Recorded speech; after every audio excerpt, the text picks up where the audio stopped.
Bienvenida, bienvenido a este análisis en profundidad. Hoy nos metemos en un caso de aparente identidad equivocada. Suena interesante. Pues sí, a un lado del ring tenemos la psicoterapia, al otro el psicoanálisis. Ajá. Y a primera vista, cualquiera diría que son casi gemelos, ¿no?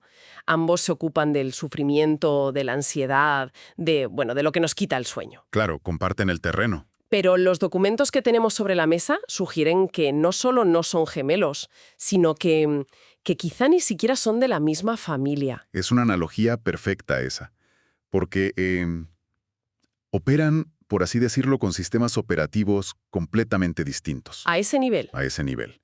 Y lo fascinante del material que vamos a analizar es que sitúa la diferencia fundamental en un sitio que no solemos mirar, en la propia idea de lo que es la palabra. Ostras, en el lenguaje. En el lenguaje. Así que, la idea hoy es un poco seguir las pistas de estas fuentes para desentrañar qué son realmente.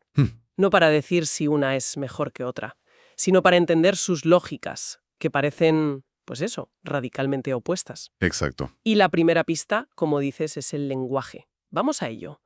¿Cómo puede la palabra significar cosas tan distintas? Pues aquí empieza el juego. Para la psicoterapia, según este enfoque, la palabra funciona como el hilo de una historia. Una narración. Eso es.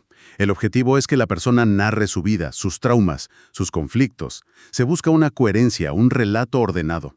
El texto lo llama una visión diacrónica. Diacráica.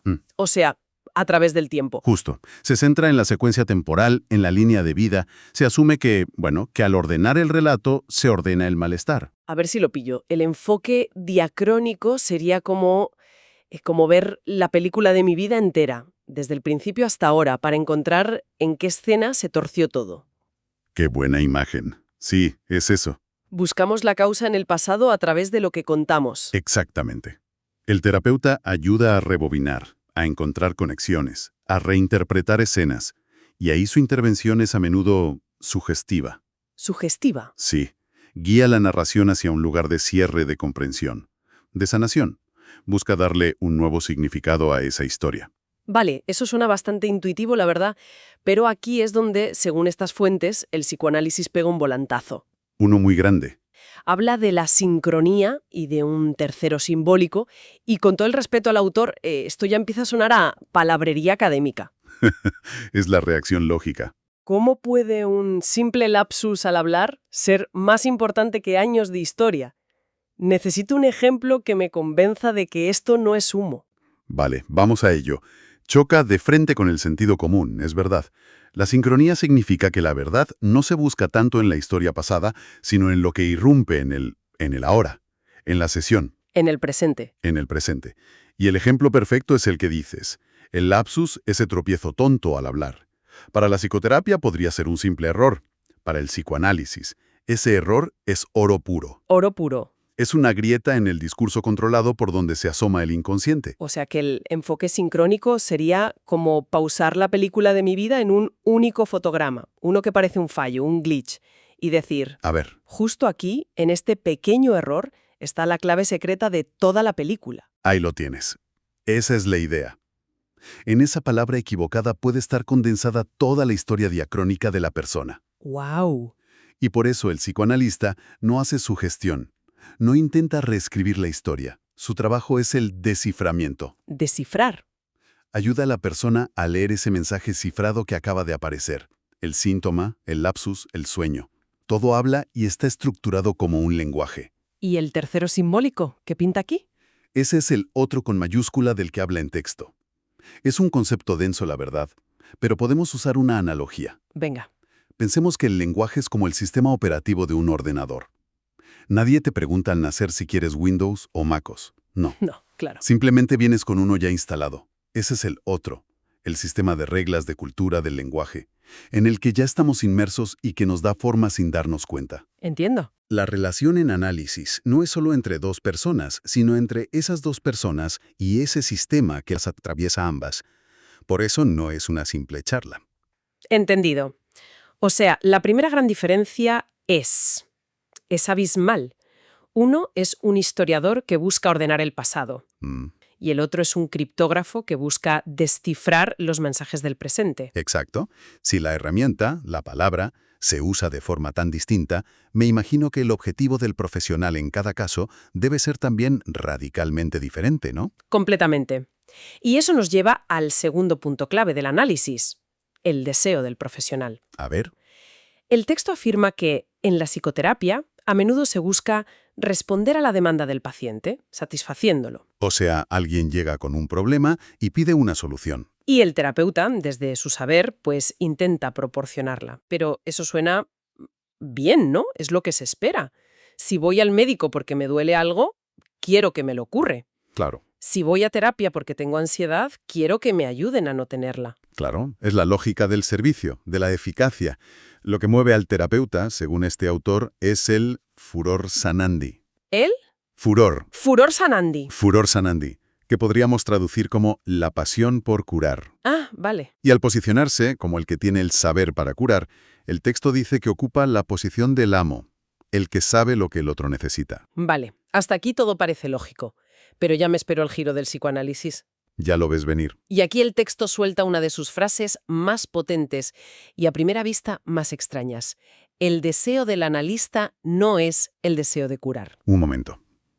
¿Cómo? Es chocante, ¿sí? Si sufro y busco ayuda, la persona que me ayuda no quiere curarme. Suena casi cruel. Suena cruel si lo miramos con la lógica de la eficacia inmediata.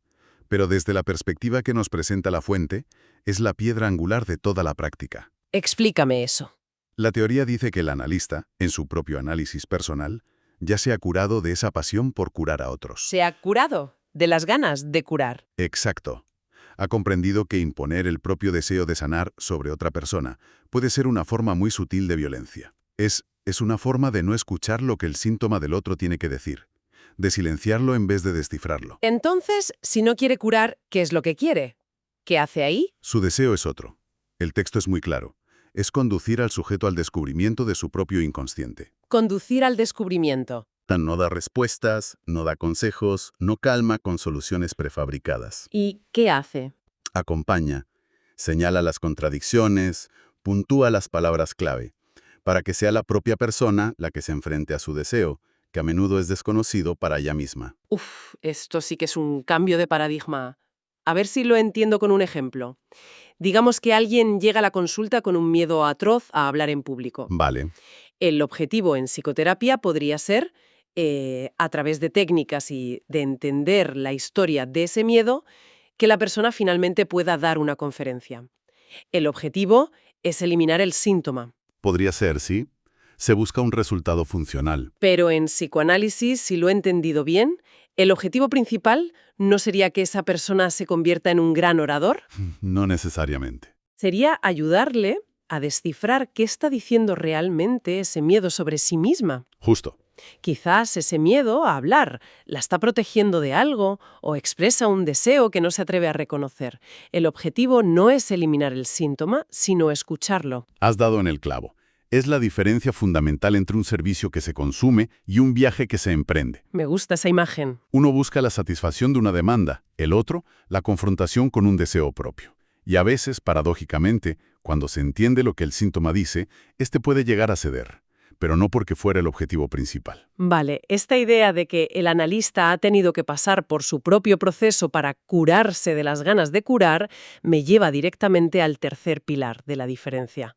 El origen. El origen, sí. ¿De dónde sale cada profesional? El texto se pregunta, ¿de qué es producto un psicoterapeuta?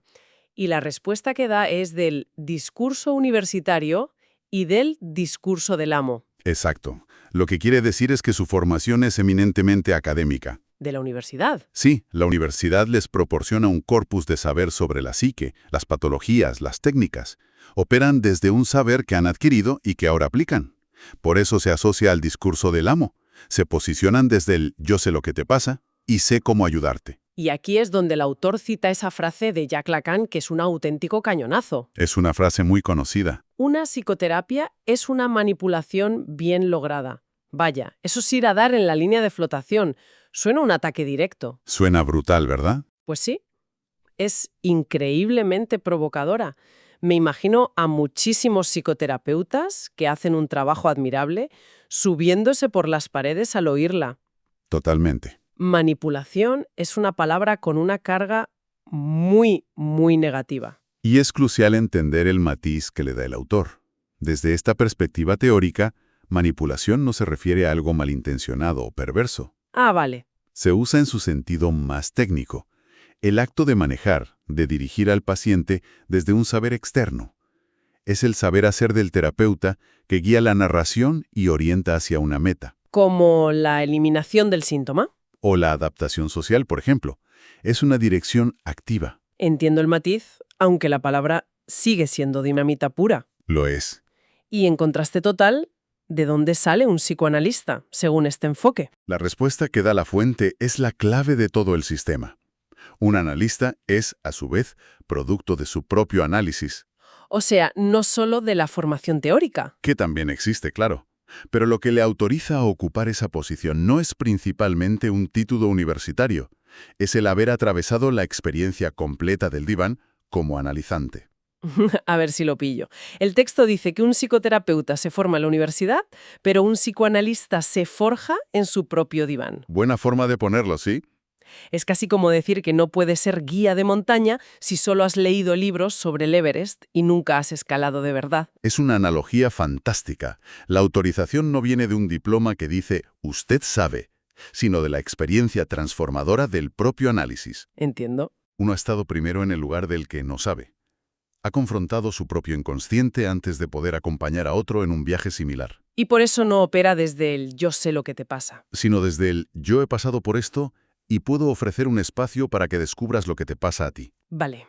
Creo que tenemos todas las pistas sobre la mesa. Si las juntamos para resolver el caso de la identidad equivocada, el retrato es clarísimo. A ver esa síntesis. Por un lado, la psicoterapia, que según esta visión se centra en la narración de la historia, en la secuencia. En lo diacrónico, Es una relación dual movida por un deseo de curar, y su profesional es producto de un saber académico. correcto.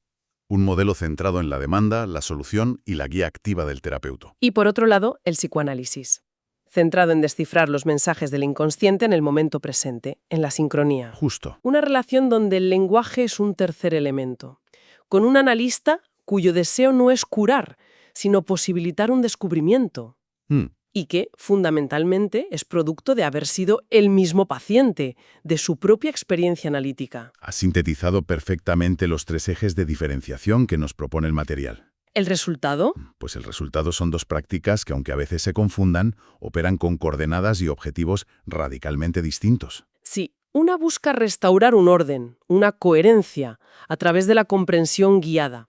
La otra busca que la persona se enfrente a su propia verdad. Y esa verdad no siempre es ordenada, ¿no?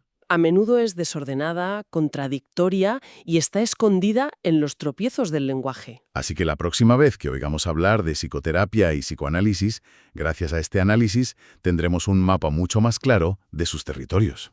Eso es. No son lo mismo, ni aspiran a lo mismo, al menos desde esta perspectiva que hemos desgranado hoy. Y para terminar, creo que todo esto se puede condensar en una pregunta final que nos deja el texto para reflexionar. A ver, Si aceptamos, aunque solo sea como hipótesis, esta premisa de que el síntoma no es solo un error o un problema a eliminar. que no es solo ruido de fondo, sino un mensaje cifrado. Exacto. Si aceptamos eso, la pregunta que nos queda flotando no es solo ¿cómo puedo librarme de esta ansiedad, de esta fobia o de esta tristeza? ¿Cuál es?